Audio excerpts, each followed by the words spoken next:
Amazon Expedition, the last journey.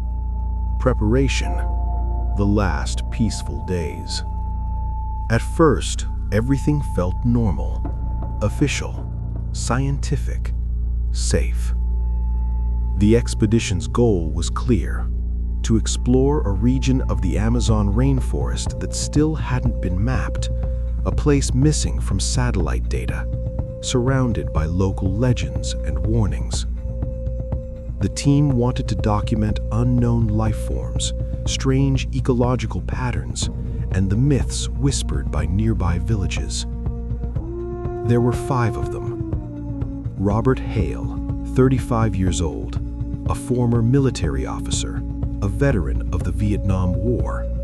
He was quiet, disciplined, always alert. His eyes constantly scanned the surroundings. He was the leader. Daniel, 42, a biologist specializing in tropical plants. Mark, 28, a videographer. His job was to document everything for YouTube, every step, every discovery. Laura, 30, a psychologist and anthropologist. Anna, 27, a medical specialist. They spent months preparing: firearms and ammunition, protective gear, satellite communication equipment, food supplies, medical kits, power banks, and cameras. Before departure, Robert gave one final briefing. The Amazon is not your enemy, but it will test you. Remember that. No one took his words seriously. They drove as far as the last village. From there, a local guide took them by boat deep into the river system. Below the surface, the water was alive. Piranhas, massive anacondas, shadows moving just beneath the current. As they traveled deeper, the air grew heavy. Breathing became difficult. Humidity clung to their skin, soaking their clothes. Sunlight barely pierced the thick canopy, leaving the jungle in a constant state of dim twilight. They maintained regular contact via satellite, sending photos and updates. 3 days passed like this. On the 4th day, the guide stopped the boat. "I'm not going any farther. This place is cursed. Everyone who goes in doesn't come back." He dropped them off at the riverbank and turned back without another word. Robert gathered the group and repeated his warning. The Amazon is not your enemy, but it will test you. Remember that. There was unease now, but curiosity was stronger than fear. That night, strange sounds filled the jungle.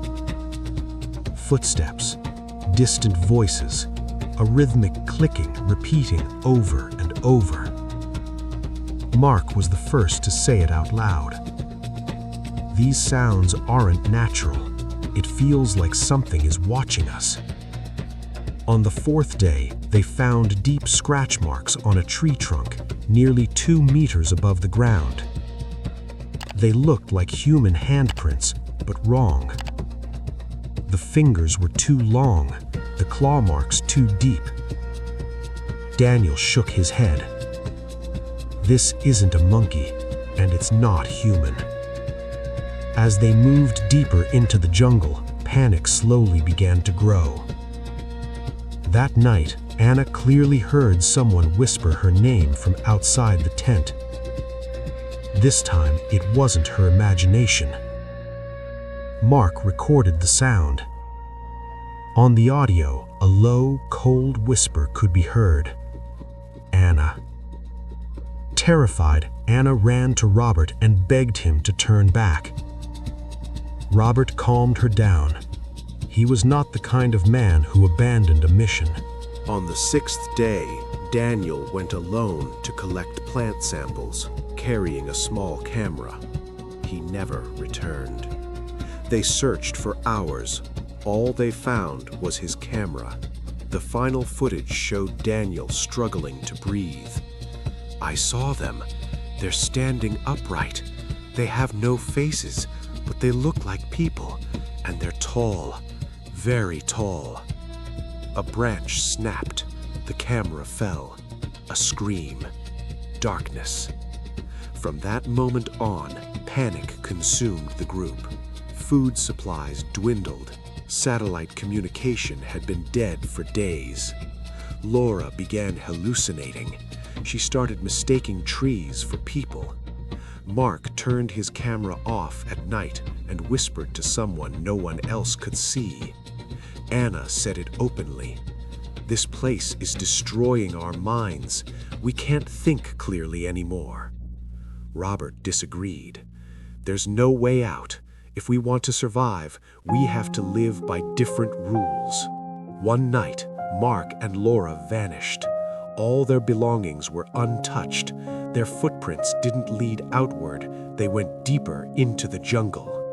Through tears, Anna whispered, "They chose to stay.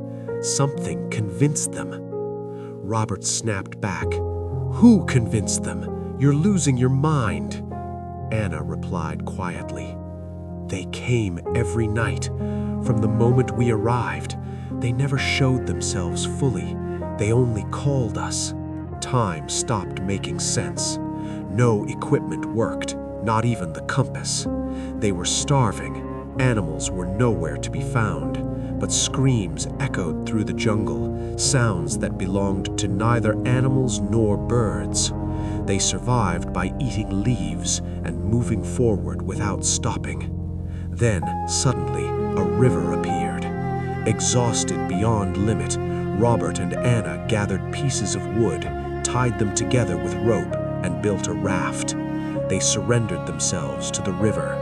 Where it carried them, Anna never knew. She woke up briefly. People with indigenous features were carrying her into a small hut made of branches. She lost consciousness again. When she woke up, Robert was sitting beside her. The villagers had found them at the edge of the jungle and rescued them. The village chief gave them food, water, and directions to the nearest road. A guide led them part of the way, then disappeared back into the forest. Hours later, a jeep full of tourists found them and took them away. Their lives were never the same. They couldn't return to normal society. They avoided leaving their homes. This is not a story about monsters. It's about how far a human can go before they stop being human. The Amazon is not just a forest. It is a test. There are many things in this world we still don't know, things beyond our imagination. If you're new to the channel, don't forget to subscribe, like the video, and leave a comment. Thank you for watching.